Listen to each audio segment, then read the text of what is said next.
We don't have a lot of time, and we're 6 inches from the cliff right now. What I think we need is a wholesale reevaluation of what represents actual societal success. It would seem logical that one of the metrics for the success of a particular society would be peace. And how deeply and significantly can you call a corrupt system on its corruption at this point from outside the system? That's the question. Welcome to Commune. We are on a mission to inspire, heal, and bring the world closer together. Marianne Williamson, great to be with you. Always great to be with you. Thank you. Yeah, you always seem to christen everything that I do because this is the very first live interview that's ever happened in this physical space. Oh, well, I'm honored. This is exciting. We begin things together. And also when we did that video announcing my exploratory last time, that was you and me together. So I have the same thing with you, that things begin with you. Well, the new need friends. And it's funny because we only come together for important things. Yes. We don't have chit-chat or casual, but if it's something important, isn't that interesting? It is true, and I feel like we never really miss a beat. There's no... a lot's understood. There's no like oat milk or almond milk. There's just the coffee, right? Without laughing, anyway. So I want to probe this bigger idea of transformational leadership with you.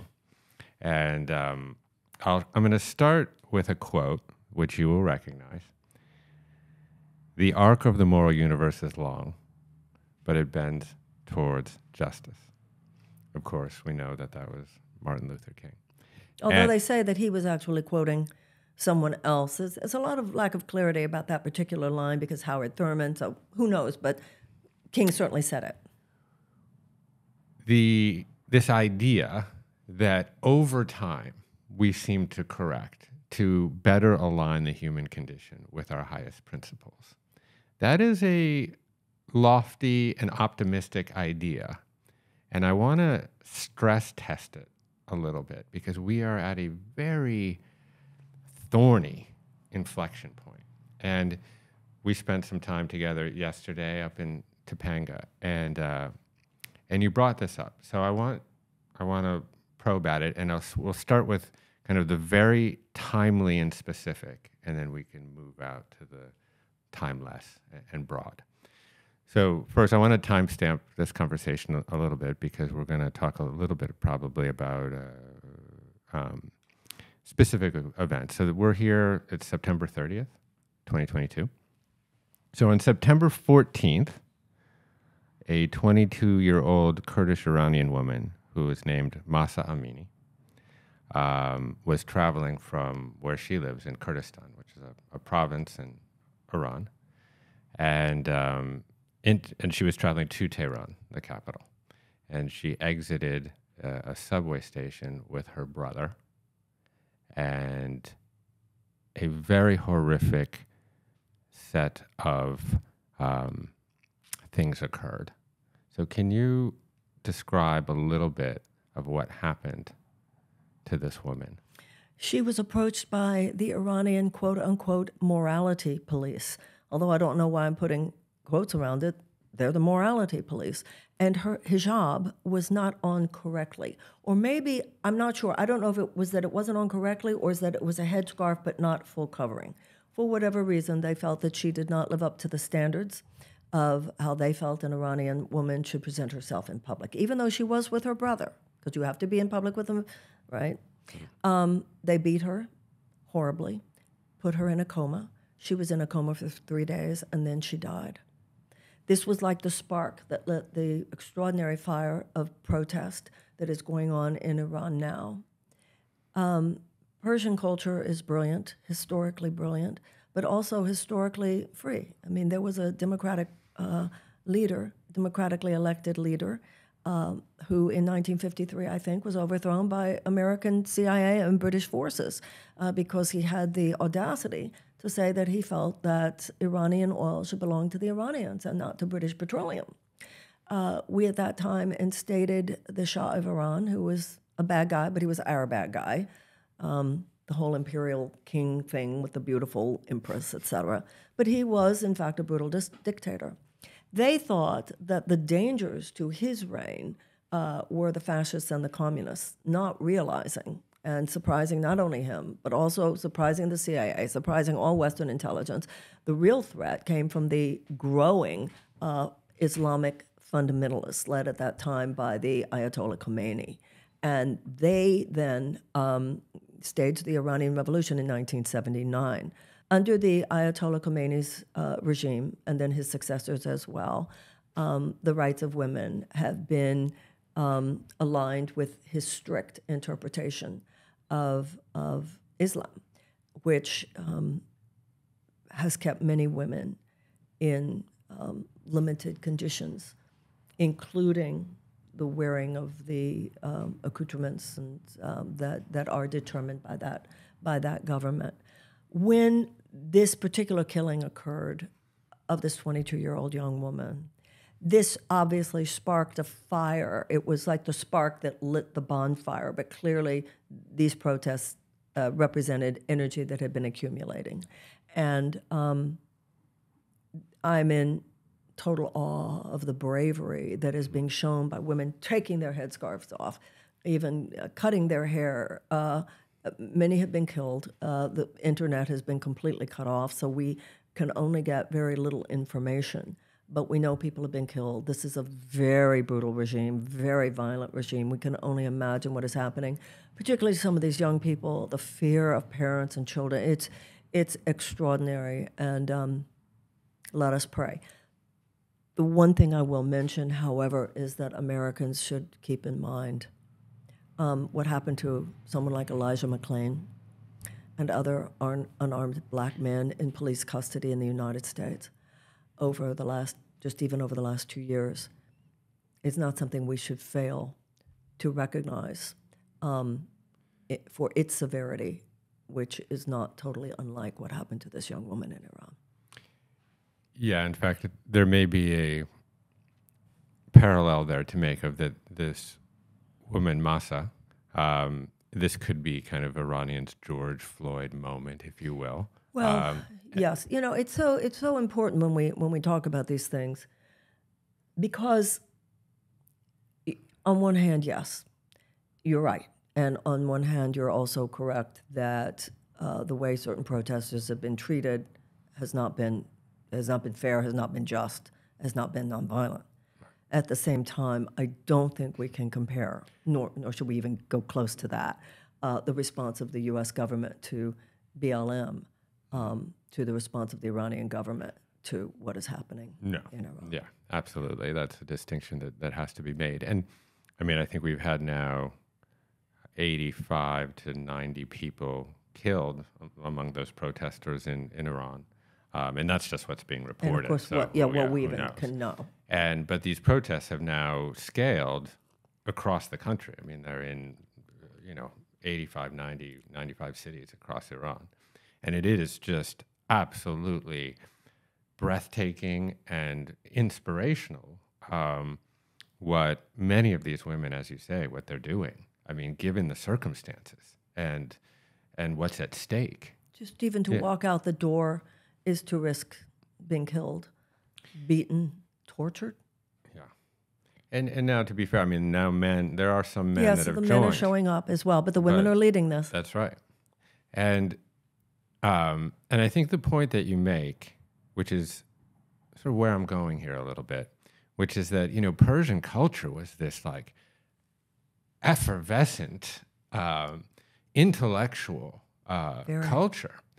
And brilliant people. Brilliant. And as you say, and still, in Iran, most of the college students are women, even under this repressive regime, because there is actually a tradition there of women being part of intellectual society. We don't think about that because many of us, at least, I grew up in the hostage crisis and with the supreme leader Khomeini coming into power, and that's kind of how I viewed that country really throughout my political adult consciousness.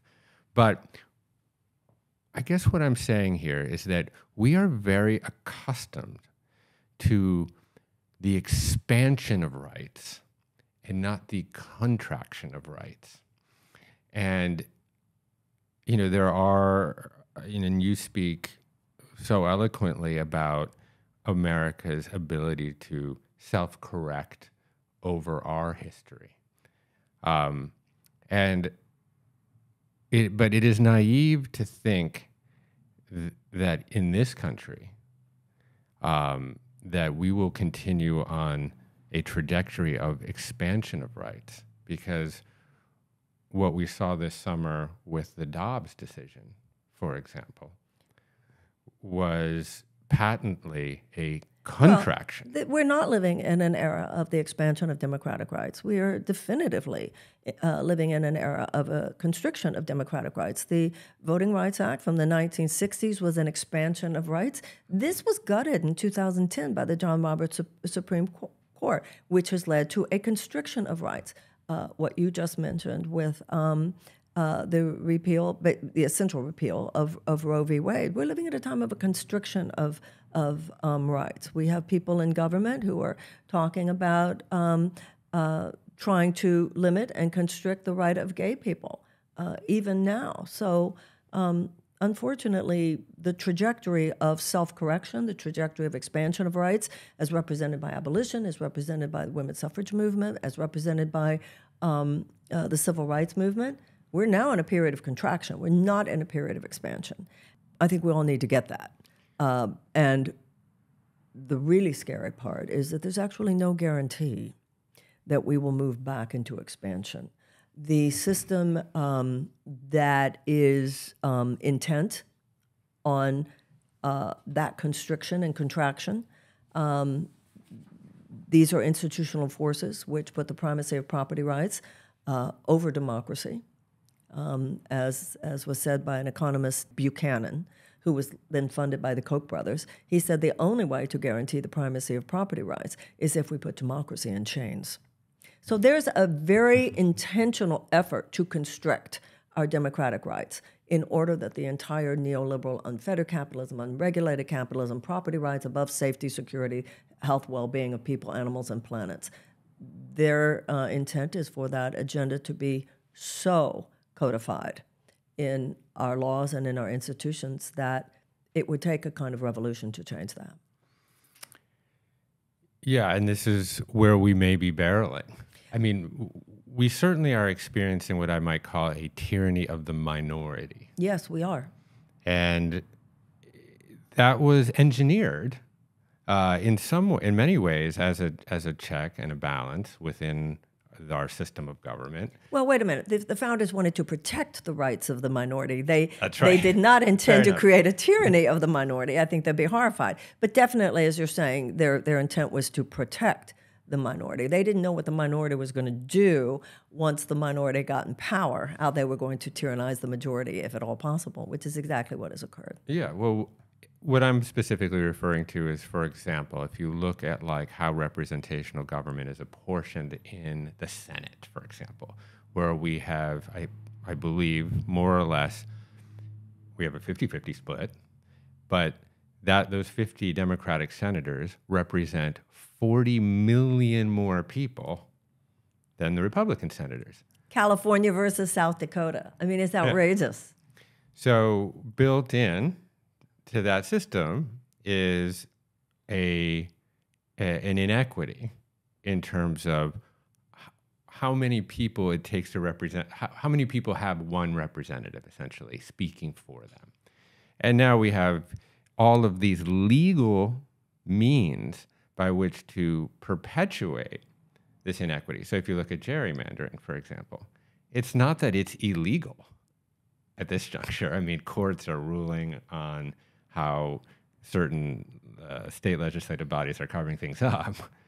But what seems to be quite disturbing and scary is that this disproportionate, this unrepresentative government is being written in to our laws. Absolutely.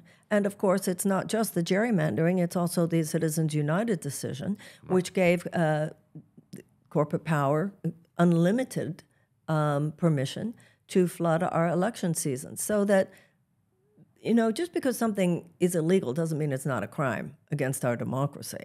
So our Congress is now a legalized system of bribery. Yes, it's legal, but it has, for all intents and purposes, given almost a mortal blow to our democracy. Our representative democracy is based on the idea that the representatives in Congress would represent their constituents. There's no overriding motivation to represent your constituents if your real power is derived not from their vote so much as by the money of the donors that can either support you and or, should you not toe the line, so support your opponents that you have no chance of re-election or of election. So the real voice of power in our society today is money, particularly dark money. The very richest among us, corporate power among us. And as Lewis, and this, of course, itself is fortified by the basic financial inequity of this massive transfer of power and money over the last 40 years into the hands of very few people. That's why people say we're not a functioning democracy at this point, because for all intents and purposes, we're not. So I think the point here for me, listening to you, is we need to go beyond, this could happen. We need to go beyond, we're at the risk of, no, this is happening now. And I think that's a psychological shift that all of us need to make in order to find that appropriate sense of urgency and commitment and motivation and conviction to do something about it. Yeah. We don't have a lot of time, and we're 6 inches from the cliff right now. Yeah, I mean, nothing illustrates our teetering on the precipice more than climate, for example. Yes. And that is a very kind of tangible way for people to experience things. And it's been happening for quite some time. But it's the same problem, isn't it? Because if you actually look at polls, the vast majority of Americans we're decent people. I mean, we're as dignified and decent as anywhere else if you actually look at what the polls say, a little bit left of center. And the American people have wanted the protection of the environment. They've made that clear. Let's not forget, Jimmy Carter in the 1970s had solar panels on the roof of the White House, and one of his first acts on the part of Ronald Reagan was to remove those solar panels. However, the money, the billions and billions of dollars represented by Chevron and every other fossil fuel extraction industry, big oil has more power in Congress than do you and I. They hear from us every 2 years. They hear from us every 4 years. They hear from the lobbyists, from the insurance companies, from the pharmaceutical companies, from the big food, big ag, chemical companies, gun manufacturers, defense contractors, and big oil every hour of every day. These industries literally have 2 and 3 lobbyists for every congressperson and senator. So the people are this peripheral thing. And the status quo is not going to interrupt itself. It will not disrupt itself. If we are to disrupt the level of corruption that exists now, it's going to have to come from the people. Yeah, and this is where I'm heading, because when I look at seismic changes across culture, and I go back to the Indian fight for independence against Britain, or the civil rights movement here in the United States, or the toppling of apartheid in South Africa.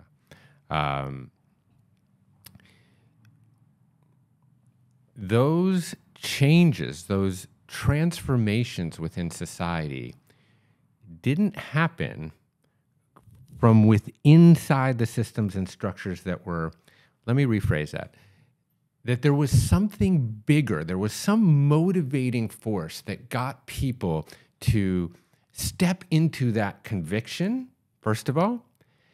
And the leaders of those movements were not political per se, they were transformational, and their power was anchored in the spiritual in some ways. Well, absolutely. I mean, the principles of nonviolence were first articulated by Mahatma Gandhi, who said that he got a lot of his ideas from Thoreau, other transcendentalists, Walt Whitman, Emerson. It's fascinating the way ideas traverse the globe. Right. And then King traveled to India, studied those principles, and brought them back and applied them to the civil rights movement in the 1960s. But let's remember two things. First of all, King, who's to say he wouldn't have run for political office if the condition in the American South regarding black people had been different? That's number one.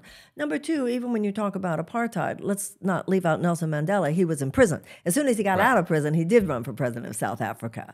So we have this kind of romantic mythology about the leaders of these transformational movements. It is true, of course, that it came from outside the two major political parties in the United States. Abolition came from the Abolitionist Party, women's suffrage came from the Women's Party, and of course, civil rights came from the Southern Christian Leadership Conference. But today, I really reject the notion that electoralism doesn't matter. I don't think, so much of what is truly wrong is codified into law at this point. And no matter what we do on the outside, those laws must be changed. So I'm all for an inside-outside approach. It's outside and inside, but if we think we can leave electoral politics out of any formula for transformational change, I think that's an error. Yeah, I believe you. I just wonder if the figure, and really what I'm doing, honestly, Marianne, not so subtly, is I'm backing in here to your run for presidency. Because what made it unique, well, there's a lot of things that made it unique, first of all, but that you were coming at it from the outside and as a transformational leader. And you struck a very specific chord with people that, A, were looking for something new and different, that were tired with the insider baseball, but that also was anchored in a bigger vision, in a vision that transcended kind of the influence peddling and the misaligned incentives and the pettiness of day-to-day politics, and brought into it concepts that were once actually commonplace within the political and dialogue and public discourse, concepts that might elicit an eye roll from someone who is cynical, but really speak to the hearts of people, that are anchored in concepts of love and compassion. And that, for me, is what has bent the arc of history. If we really look back at those movements that inspired conviction, and so that is what I saw in your candidacy. And I guess I asked you, what is the key there? Do we need a particular setting or a particular alignment of circumstances for a transformational leader like yourself now to go even past where you went in the 2020 election? I think that there is no less love of justice, compassion, and the ideals for the possibilities of democracy in our generation than there were in any other. But abolitionists were ultimately able to affect political change. The women's suffragettes were after political change, as in the 19th Amendment, and they achieved it. The civil rights movement was after political change, and they achieved it in the form of the Voting Rights Act and the Civil Rights Act. Today, our problem is that we're checkmated.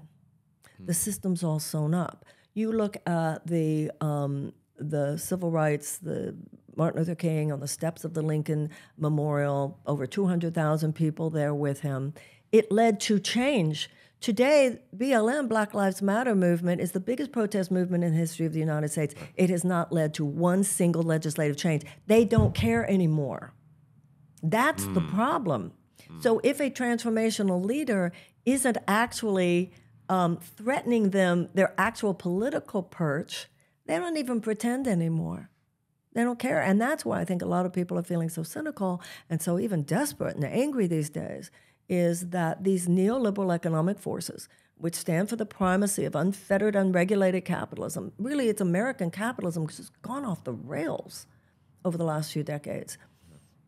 People see this, and they see that those forces are in complete control within the Republican Party. They are in control over too much of the leadership of the Democratic Party, plus that leadership does what it can to suppress real progressives. You know, the leadership of the Democratic Party acts like real progressives who, let us not forget, represent, what do they want? We want universal health care like in every other advanced nation, not just even advanced democracy. We want same with easy access to higher education like in every other advanced democracy. These are centrist positions in any other advanced democracy. So the progressives at this point are treated by the Democratic leadership like we're trying to hijack the party. They hijacked the party. We're Eleanor and Franklin, and they're the DuPonts and the Morgans. So at this point, it's very difficult to, and that's where the conundrum many people, including myself, have. Do you go third party? Do you work outside the political system? Or do you seek to work inside the political system? When people say to me, influence consciousness, I feel like consciousness has been influenced. That's not where the problem lies. People, I don't think it's that people don't get it. It's not what people don't get. It's what the government will not allow. That's the problem we have now. Interesting. Yeah. I mean, when I do look at polls, for what polls are worth at this juncture, we are less divided on issues than we are led to believe. That's right, because the Democrats and the Republicans, look, no matter who's president, Democrat or Republican, you still got a defense budget over $800 billion, even though Iraq was an extraordinary mistake and failure, even though the way we waged the war and the length of time we waged the war in Afghanistan was an extraordinary, spectacular failure. We're not even having a national conversation about that. We're just giving them the same amount of money, no matter who's the Democrat, no who's the Republican. No matter, the real news here is not how different they are. That's a canard that they themselves, for their own purposes, create. The real issue is where they're way too much the same, because when it comes to the primacy of big food, big agriculture, big pharma, fossil fuel companies, and defense contractors, they're in their pockets. Are the Democrats better? Absolutely. But at this point, so what we're saying then, okay, so the Republicans represent a complete nosedive and going over the cliff.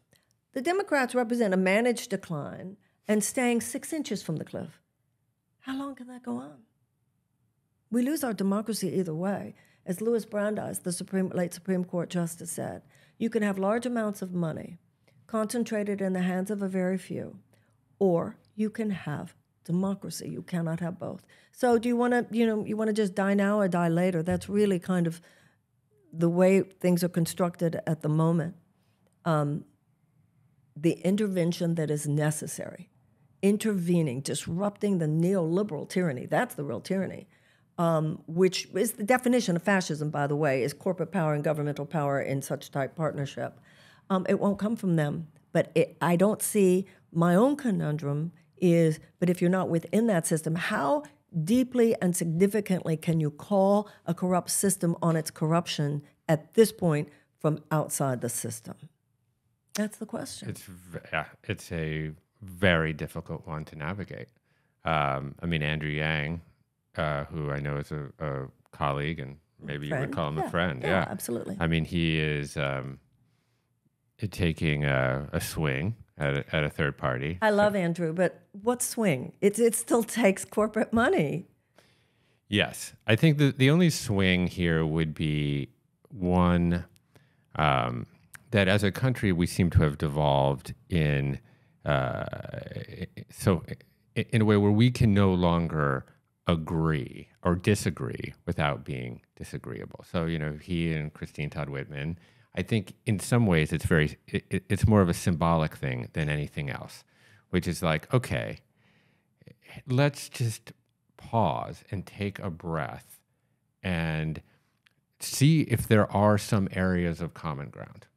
And, sometimes when I think about, the strategy that may exist, kind of within the Democratic Party, I look at the opportunity right now with kind of the sort of Liz Cheney and over section of the Republican Party, and I was like, and I'd be like, wow, well, there's a great opportunity for the Democrats to expand their party if they could reach out to the small but significant number of Republicans that might exist within the Cheney and over, the Adam Kinzinger and over. Wait, Jeff. Yeah. Liz Cheney, she's great on the issue of Trump. There's no doubt about that. But she voted with Trump 95% of the time. Yeah. She's not becoming a Democrat. And if we try to expand to get Liz Cheney, why aren't you just opening your arms to embrace all the young people, all the Bernie people who are naturally aligned with the Democratic Party, except you won't even let them in? Why are we trying to impress her and get her rather than get your natural base that you're just locking the doors and won't let them come in and treat them with such contempt and defeat them in the primaries? It's insane. Yeah. Liz Cheney. I get it. I get it. And I feel that there's opportunity in both places. I think not every, I grew up, in... There were moderate Republicans where you could have conversations Absolutely. That were sane. And there are high-minded conservative values. Yeah. Eisenhower said, the American mind at its best is both liberal and conservative. The free society is not where we all have to agree with each other. And free society is not one in which we assume anyone has a monopoly on truth. So that is enlightened in itself, that there's this, it's like life. You have to be able to, in a marriage and an intimate relationship, we got to fight because sometimes we're not going to see it the same, but if you know how to do it well and nonviolently, you sometimes come up with something better than either person had come up with by themselves. That part is true, but the answer is not to try to convince Liz Cheney that we should have universal health care. I think the Democratic Party needs to stand unabashedly and unequivocally, as it did when this country elected a Democratic president 4 times in a row. That was what the New Deal was. The New Deal then really gave us the beginnings of the expansion of the middle class in America after the war. Republican President Eisenhower went along with this. And it's been the neoliberalism as represented by both parties, actually, that has begun to diminish the rights and the power and the opportunities of the American middle class. Do you think everyone in America actually truly wants a democracy? I think too many people haven't even been taught the basics of what it means. Not only do we have the critical race theory controversies going on, people trying to ban books, et cetera, that's horrifying. But even there, the problem began earlier. 11 states in the United States don't even require 1 semester of American civics or government or history. If you don't teach a child, this is the Bill of Rights, this is what it is, these are the 10 amendments, this is what the Declaration of Independence says, this is why these things matter. If you don't learn this as a child, how do you know to be horrified as an adult when the Bill of Rights is under assault? There are millions of Americans, they know the Second Amendment, but they don't seem to know the other 9. So, I think a lot of Americans, when you hear what some of these MAGA people say they want, it's like, what is your problem? What are you upset about? Now, I think in 2016, the rage that people felt, we had ever since 1980, some say even before that, we've experienced this massive transfer of wealth and opportunity into the hands of 1% of Americans. During the 1970s, the average American worker had decent benefits, could afford a home, could afford a car, could afford a yearly vacation, could afford for one parent to stay home if they chose that, and they could afford to send their kids to college. So in 2016, the rage that people felt was legitimized by 2 candidates, Donald Trump coming from an authoritarian populism, and Bernie Sanders coming from a progressive populism. And then you have this woman in the middle, Hillary Clinton, saying, let's continue with the success that we've had under Barack Obama. Millions of Americans were like, success? Lady, I'm drowning here. Yeah. So that rage was going to be expressed. It was the Democratic leadership, it was the DNC that denied Americans. They admitted this in court. They denied Americans the opportunity to go with the with the progressive populists. I think Bernie would have won in 2016, and I think if that were the case, Democrats would be riding high for decades. It was the DNC that did this. They didn't even give the American people an opportunity. And I think that if the DNC had not put its fingers on the scale, I'm not saying I'm sure that Bernie would have won the primary because nobody knows. But I do think this. If they hadn't put their fingers on the scale, either Bernie or Hillary would have legitimately won the primary. People would have felt okay about it, and I don't think Donald Trump would have ever been president. And then I saw in 2020 what they did to Bernie. I mean, the system is deeply corrupt. And yes, I hope the Democrats win in the midterms. Yeah. Both are true. Two odd bedfellows are thrown together in this. Yeah. I mean, when so I've had a number of opportunities over the last few years to kind of try to better understand kind of the upstream provenance of the kind of Trump enthusiasm. And I'll talk a little bit about how and why. First of all, I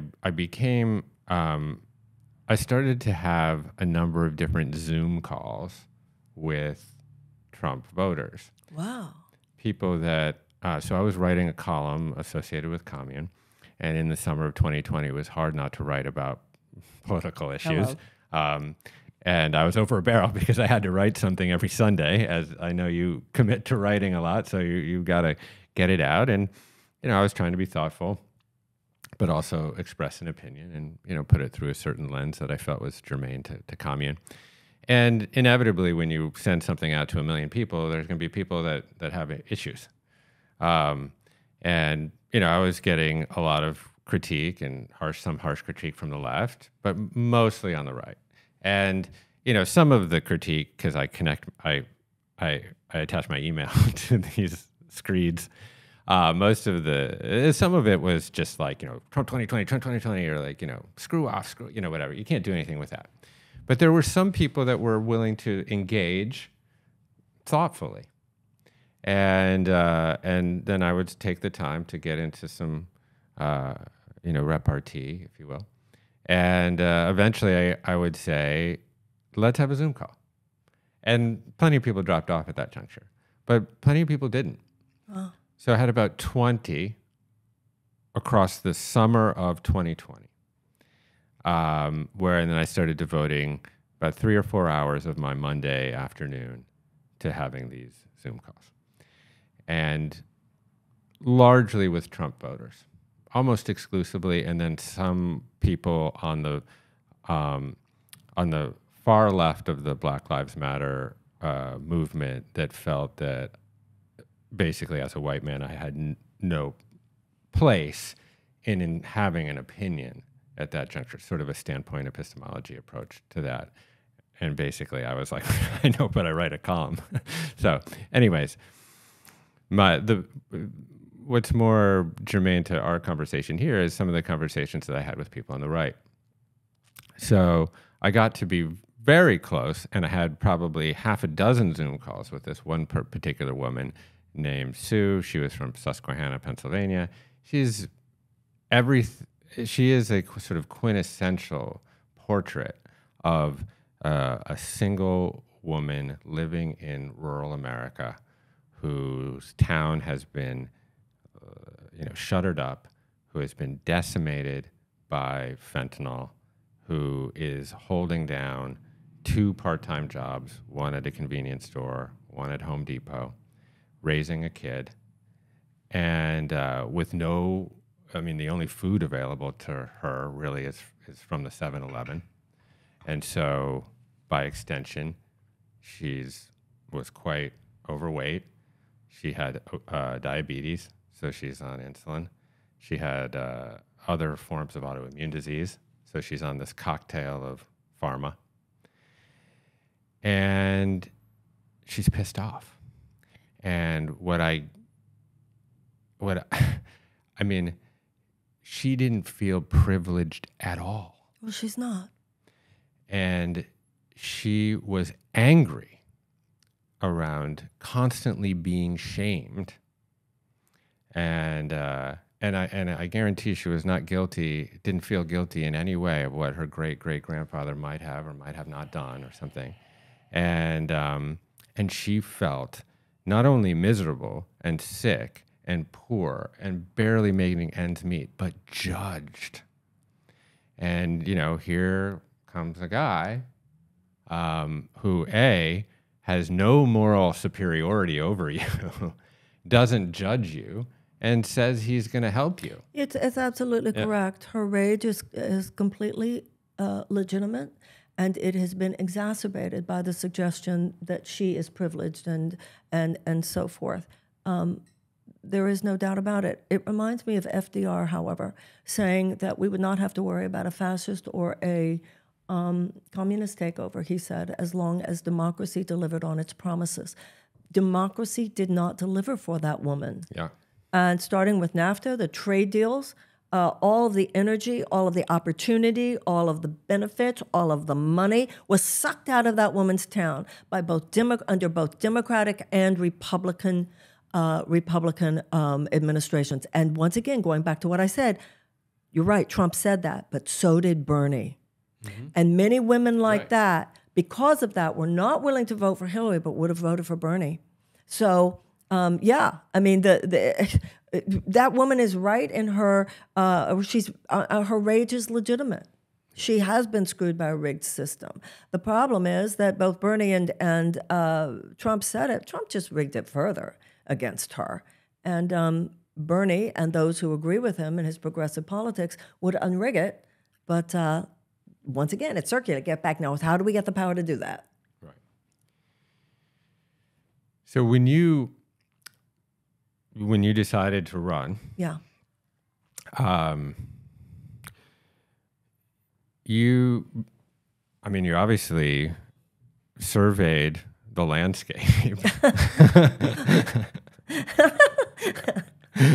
I know. Kind of didn't go down like that, actually. I sort of decided to run before I surveyed the landscape. And when I surveyed the landscape, I was like, oh, shit. But I already knew I need to do this. So it was rather distressing once I did. Right. But I think if I had surveyed it first, I wouldn't have decided to run. Really? Well, quite seriously, what happened was I had a very strong feeling in my heart I'm going to run for president. I called a friend of mine, Tom Hartman, whose work you might know, and I said, I need to come talk to you in Washington. I was living in New York at the time.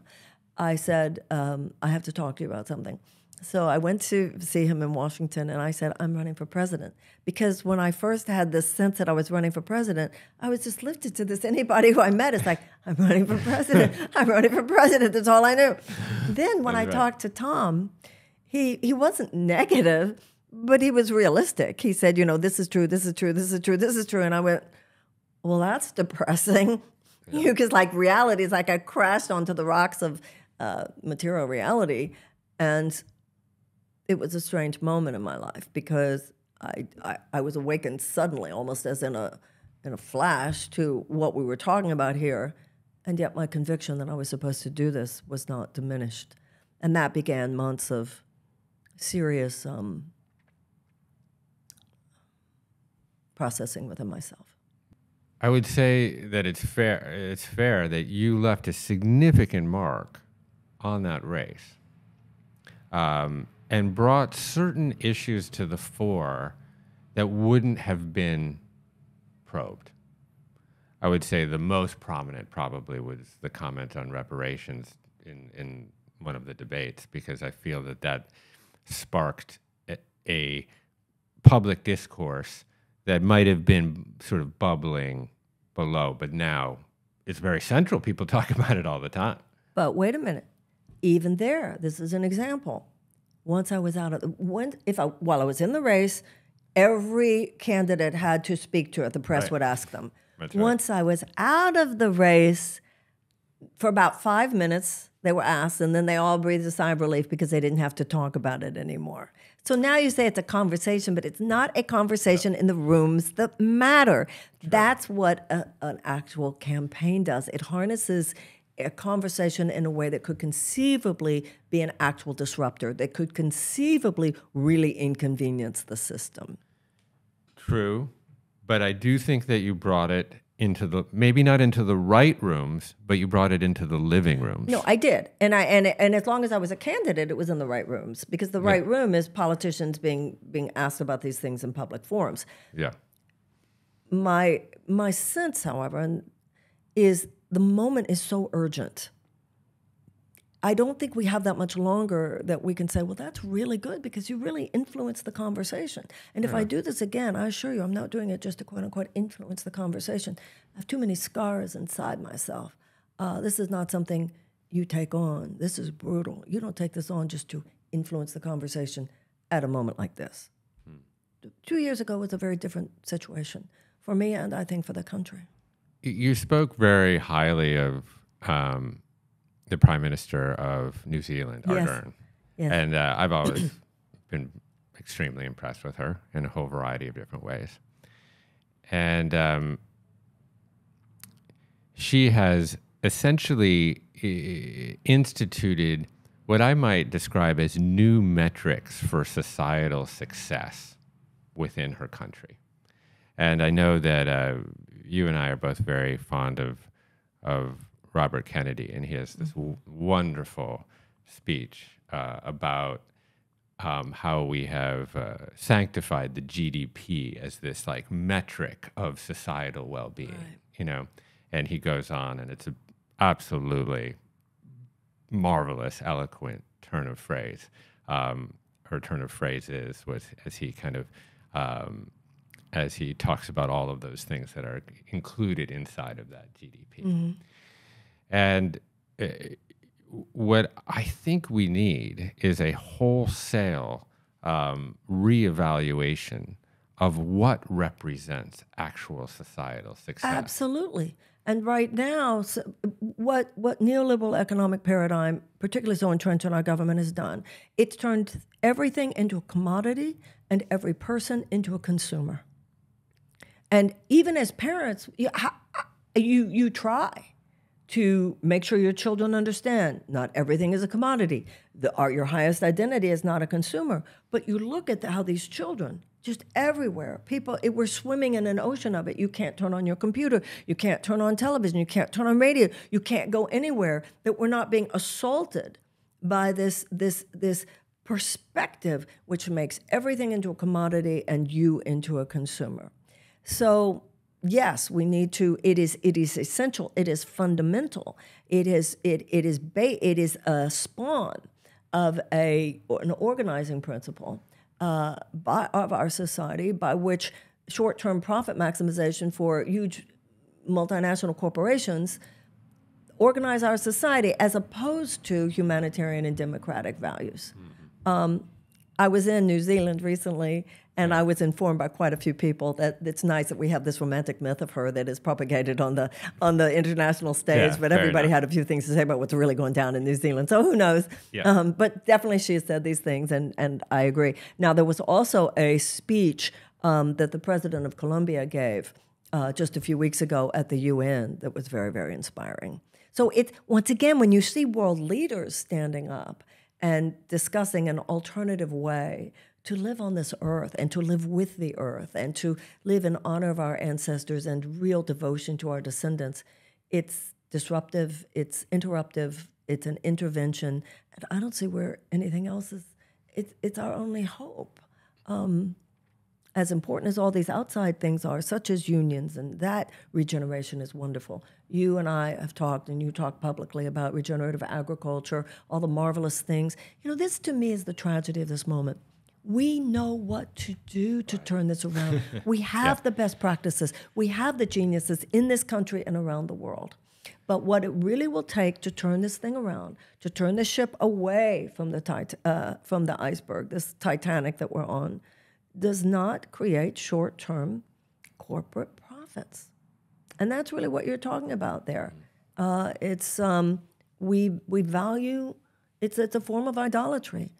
We value the money, we value the things, we value the consumer's success, the prestige, the power. And I think the majority of people get it. This is like insane. But at this point, turning the ship around will take a gargantuan effort, and it remains to be seen whether our generation will rise up to the challenge. Yeah. If you were to replace the Dow Jones or the S&P or the GDP with other metrics that might better reflect the well-being of society, what would those be? State of our children. You know, people say that the biggest collateral damage created by this neoliberalism is the state of the earth. I think it's the state of our children. Our metrics are so low in this country for the state of American children.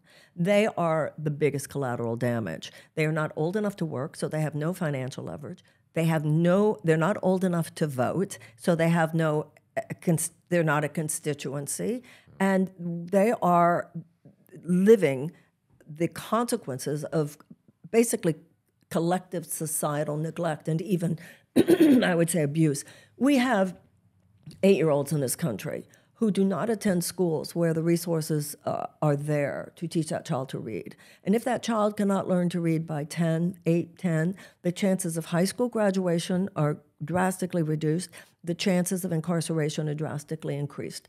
When you and I were in college, 300,000 people incarcerated in the United States, today 2.3 million. Yeah. So it's like a body where you don't proactively cultivate your health.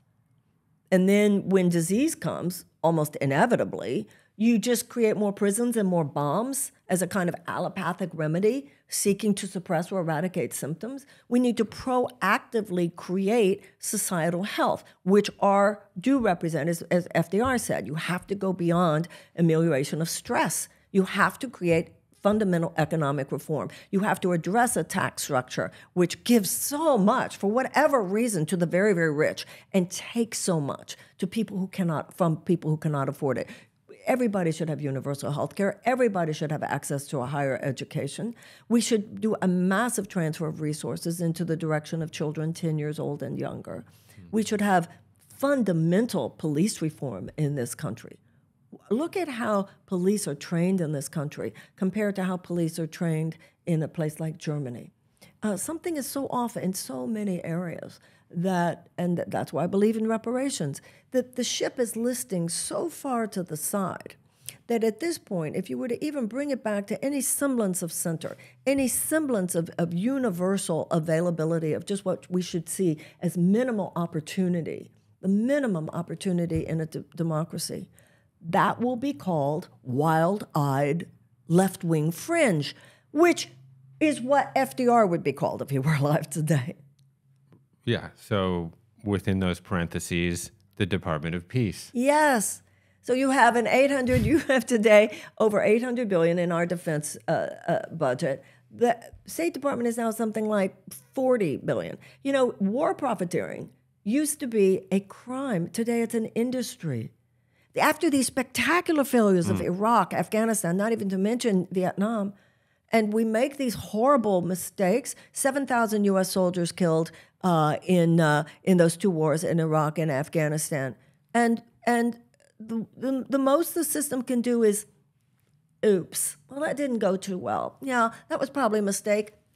And then they get the same amount of money next year. It never changes. We have a war economy. And as important as it is that we transition from a dirty economy to a clean economy, I think it's equally important that we transition from a war economy to a peace economy, which, by way, brings a greater return on investment. It would seem logical that one of the metrics for the success of a particular society would be peace. Yes. Yes, and by the way, there are specific principles of peace building, which when present statistically mean there will be a higher incidence of peace and a lower incidence of conflict. This is true in a corner of a U.S. city or another corner of the world. Yeah. Number one, expanded economic opportunities for women. Number two, expanded educational opportunities for children. Number three, the reduction of violence against women. And number four, the amelioration of unnecessary human suffering. But once again, those four don't produce short-term profits immediately for these corporations whose money dominates U.S. public policy. And so if you have any knowledge of history, you know that there is very little more dangerous than large groups of desperate people. Large groups of desperate people in Germany after World War I was the petri dish out of which emerged the pathology, the psychosis, mass psychosis of the Nazis in Germany. That's why we treated Germany well after World War II. It's why we treated, the Marshall Plan. That's why we treated Japan well. The large groups of desperate people, one of whom you mentioned earlier, the woman in Pennsylvania. This has been a petri dish out of which has grown this sick, dysfunctional, more than dysfunctional, dangerous to our democracy, political force that could have and should have been predicted and prevented by people who were so busy creating that despair and pretending that it, where were they? They thought it didn't matter because those people didn't vote, whatever their reasons. I can get money. I can get so much money from China. We have an entire system that put out its hand to the Chinese Communist Party and gave the middle finger to the workers of America. And this has been going on for decades, and both parties have been part of it. We have a mutual friend in Gabor Mate. Yes. And he actually in the kind of preface or early on in his recent book, which I know we both great book. love. I read it. And he makes a perfect analogy where it's when you have this petri dish, the biological medium in which you grow a cell is called a culture. Fascinating. Right. Right? If you remember back to high school biology. That's right. And if you were to put a bacterial cell in a healthy culture and feed it a good source of protein and nitrogen, et cetera, your expectation would be that that bacterial cell would proliferate and be a healthy, and grow a healthy colony. Say that cell is an human individual, and you fill that culture with caustic and toxic inputs, from food to politics to environmental toxins, social media to abuse, to neglect. I mean, malignant narcissist president. Yeah. What is the expectation? Thank you. Only the most smug, arrogant elite could think that would not, with no knowledge of history, the French Revolution or any other, could think that would not lead ultimately to the mob at the gates of the Bastille. And that's why I said before, I think the only antidote to a trajectory that leads to violent revolution in this country is our willingness to wage a peaceful, nonviolent revolution. That's what JFK said. He said, those who make peaceful revolution impossible make violent revolution inevitable. We must have a revolution.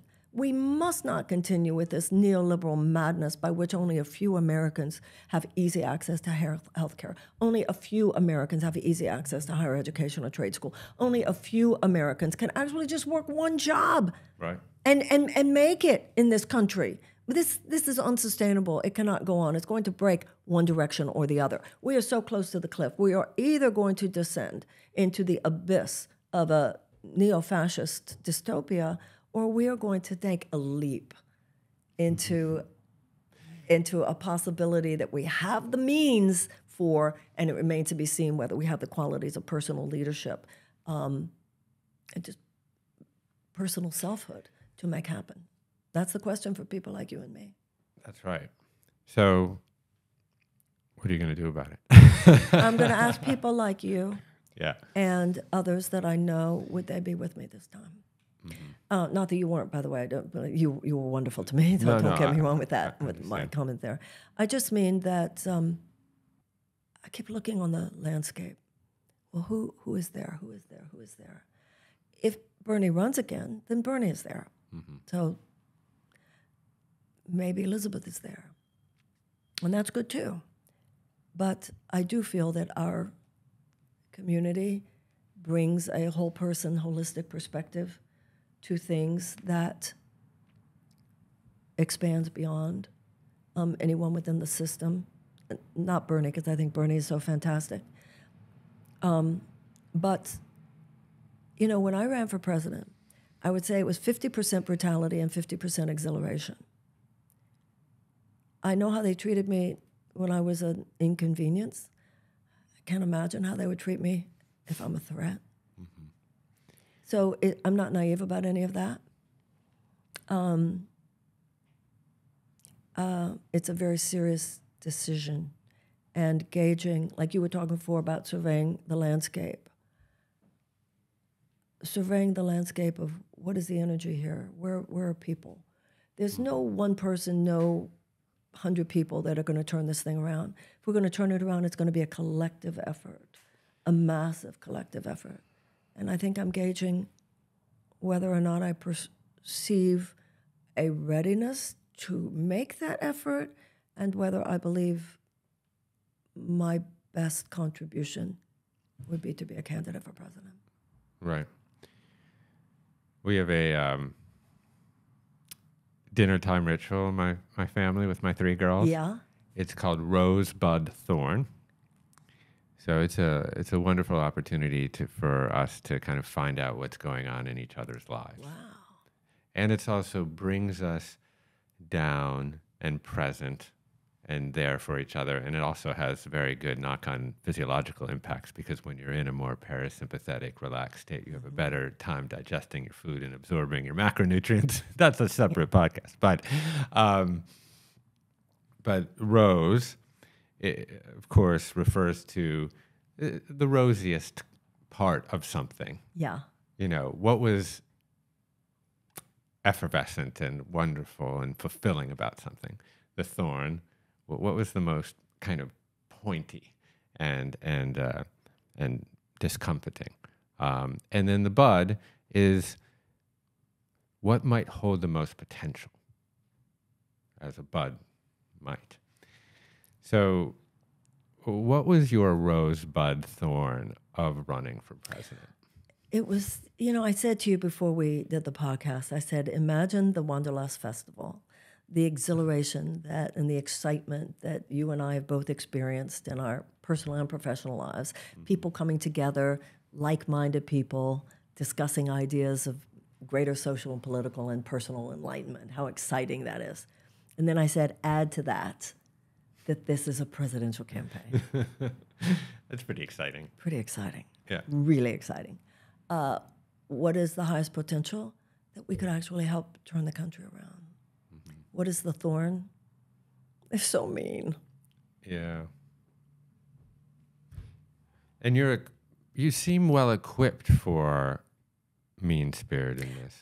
You do when you go through it once, you have some antibodies. I was talking to Nina Turner about this. I was a man. However, I have to check any ego motivation that has to come from, I'm going to do it right this time. And when he says that, I'm going to say that, Right. I got to make sure I'm not coming from any of that either. Right. Just rely on your B cell memory in your adaptive immune system. Yeah. And just don't read Twitter. Next time, don't read. Yeah. The physical toll. You know what? I didn't get sick one day because it's so exciting. On the other hand, I feel older than I did 2 years ago. I wonder if that's almost like a delayed decay that came from it. But while I was doing it, actually, it was so energizing. Well, I remember one particular day, I was in touch with you on a variety of different fronts, and I think I emailed you or texted you, I don't remember, in the morning, and you were in Iowa, and then around lunchtime, and you were in New Hampshire, and I think maybe dinner time, and you were in South Carolina. And I was like, this woman has a different constitution than I. She's built of some other cell. You would too. I tell you, let me make this deal with you right now, okay? Yeah. And whoever's watching this, hold him to it. If I run again, I want you to come on the road with me for a couple days. Okay. I want you, because I want to see what that's like. I know I would have to train for that particular experience, I think. You trust me. Yeah. I remember when I was working at a spiritual center, a church spiritual center in Detroit. And we had this incredible gospel choir, and it was just incredible every Sunday. And people would say to me in LA and New York, why are you still in Detroit? And I would say, if you haven't been there on a Sunday morning, I can't explain it to you. And then they would come on a Sunday morning and they'd say, he'd be that way. All right. You said something yesterday, and you'll say it better, or you'll frame it better than I will. But before that you can make the change that you want in the world, that you have to go through a process of internal change, of self-purification. Can you elaborate on that a little bit? And where are you within that process in yourself? Well, first of all, that is a principle of nonviolence. I don't know if it was originally said by Gandhi or if it was a line that was then said by Martin Luther King based on nonviolence. I need to research that. But the line is, and it's considered one of the principles of nonviolent political change, self-purification must precede direct political action. So Gandhi said that the end is inherent in the means. Normally, when we think of political activism, you're very tempted to say the end justifies the means. Right. Not in nonviolence. Everything we do is infused with the consciousness with which we do it. Who I am in the politics of sustainability, the politics of hope, the politics of enlightenment, the politics of nonviolence, the only politics that will create real change, is the notion that who I am is as important as what I do. Who I am while I'm doing something. My consciousness is as important as my actions. Because we're in the 21st century now. The paradigm is no longer mechanistic. No longer do we think that, oh, you can change the world by tweaking pieces of the machine. We've passed the Newtonian paradigm. The British physicist James Jeans said, turns out the world is not one big machine, the world is one big thought. So the idea is that internal change produces external change, that who you are is one aspect of that is a line that is Martin Luther King. You have very little morally persuasive power with people who can feel your underlying contempt. So if you go out there with anger, you're not going to help create a peaceful world. Now, there is moral outrage, which I don't believe is anger, but that's why when I ran, and I'm sure this is true of other people in these situations as well, in fact, I know it is, it took me a year to just do the inner work of forgiving myself and others, forgiving myself for the things I did that made it too easy for them to make fun of me, made it too easy for them to come after me. So I had to forgive myself, or forgive myself in the times when I felt I could have spoken back. When Anderson Cooper said that, I should have said, right? I had to go through all that to know, you can't blame it on him, Marianne, you made it easy for him, or whatever. I had to do a year of that. I think this is true in life, but particularly true if you're in public. Everybody falls. People are watching to see how you get back up. You know, Hemingway said, we're all broken. Some people grow stronger in the broken places. I saw this even when I ran for Congress. It was funny. I would be going around LA and people would be so compassionate, but then they're looking at you. Understandably, is she getting back up, or does she have a chip on her shoulder and is she kind of pathetic and bitter? People, how you fail is important in life. And I think the only ultimate failure is what you fail to learn from. So not only in response to that, but in response to everything we go through in life. How am I doing as a person? How's my integrity today? Am I impeccable today to the best of my ability? Was I generous today? That is as important as what's my public policy on anything. And I think people subconsciously know everything. And I think in politics, as much as in anything else, people are registering what kind of person they think you are. And there are a lot of invisible cues on that. There are a lot of ways they're just picking up, do I really, in my gut, feel good about her? When I ran, when people actually heard me, it was good. What the DNC and others like that were successful in doing was making people think, oh, I'm too smart to go hear a New Age crystal lady in that case. They knew what they were doing. They will do whatever it takes to get you out of the conversation. The system has a predetermined agenda. They have a predetermined set of people that they think are the correct deliverers of that agenda. And anyone else, they do everything possible to get you out of the conversation. There is an art form in Japanese aesthetics called kintsugi. Yeah? So kintsugi art would be, it's often based around ceramics, like so a coffee mug, for example, mostly tea there. So they would actually smash a piece of ceramics and then reconstitute it using Gold. Molten gold. And if you've ever seen one of these reassembled piece of ceramics or tea caddy, it's the most like marvelous looking thing. And what they call those veins that are made from the gold, they're called precious scars. Jean Houston talks about your sacred wounds. I think that's really true. I have learned as much from my failures as from my successes. And somebody was talking about AOC recently, who I do think potentially I could see her being president in 2036 or whatever. When somebody talks about her running now, it's like, no, she needs more life experience. She needs more failures as well as more successes. There's something that comes with more experience. Precious scars. Because failure humbles you. It's kind of like I've always been fascinated. I'm so fascinated by the story of FDR. If he hadn't gotten polio, I mean, he was tall, dark, rich, handsome, Roosevelt, for God's sake. I mean, he had everything. And he was known for being a pretty smug, callow guy. Not after polio took him down. And it's one of those real questions of history. Would he have been the man we needed him to be had he not gone through that and been humbled by that and suffered from that? Suffering gives you X-ray vision into the suffering of others. And nobody is an appropriate leader in the world today who doesn't recognize really deep in their bones how much unnecessary suffering is going on out there. Absolutely. I mean, it is very hard to practice karuna or compassion, to identify someone else's suffering as your own without having suffered yourself. And of course, Dostoevsky wrote, "Are we worthy of our suffering?" And Viktor Frankl pulled that forward in his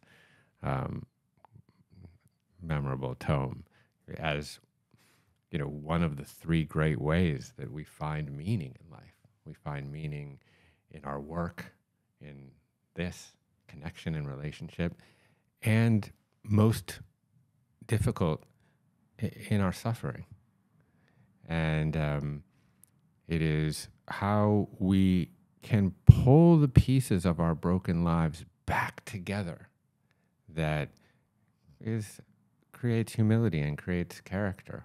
And, you know, if there's one thing that actually I do, you know, and we won't go into an extended conversation about Biden, but he has clearly experienced suffering in his life. And I think he is at his very, very best when you see him in those moments of compassion, you know, where he's giving a kid a hug or something, you know. All right. So as long as you went there. Okay. And first of all, I want to say that for me, always in the periods of my suffering, it's, may I become a better woman because of this. I think that's the issue. Whatever the situation, may make me a better person. Now, as far as Biden's suffering, which is so true, and the loss of a child, and the loss of his first wife, and that car crash, I mean, it's immeasurable suffering. But, you know, when it comes to when it comes to conservative versus liberal values, the issue is personal compassion versus public compassion. Yes, in a one-on-one situation, President Biden has displayed profound compassion and empathy that touches us all. He has shown, however, zero compassion for the children of Yemen who are being bombed by the Saudis. He showed almost zero compassion for the women activists in Afghanistan who the U.S. failed to prioritize in escaping the Taliban when we made our exit. So, yes, and I appreciate his personal empathy and compassion, but to me, that's a little bit in the same category as, wow, Reagan seemed like a nice guy. Bush seemed like a nice guy. Good guy to have a beer with. Yeah, ask the Iraqis what a nice guy. A whole generation lost in Iraq, what a nice guy George Bush was. I think Americans tend to see a bit of a personality and really, to be honest, make too big a deal about that. It's public policy by which we should judge our president's public policy. and the empathy and compassion, the absence or the presence of empathy and compassion in public policy. Yeah, fair enough. So, as a way to bookend our conversation, do you feel confident that the arc of the moral universe bends towards justice? Well, it took 3 days, the proverbial 3 days, but the crucifixion did lead to the resurrection. It took the proverbial 40 years, but the slavery of the Israelites by the Pharaoh did ultimately lead to their deliverance and entrance into the Promised Land. On an ultimate level, God always gets the final say. Do I believe one day?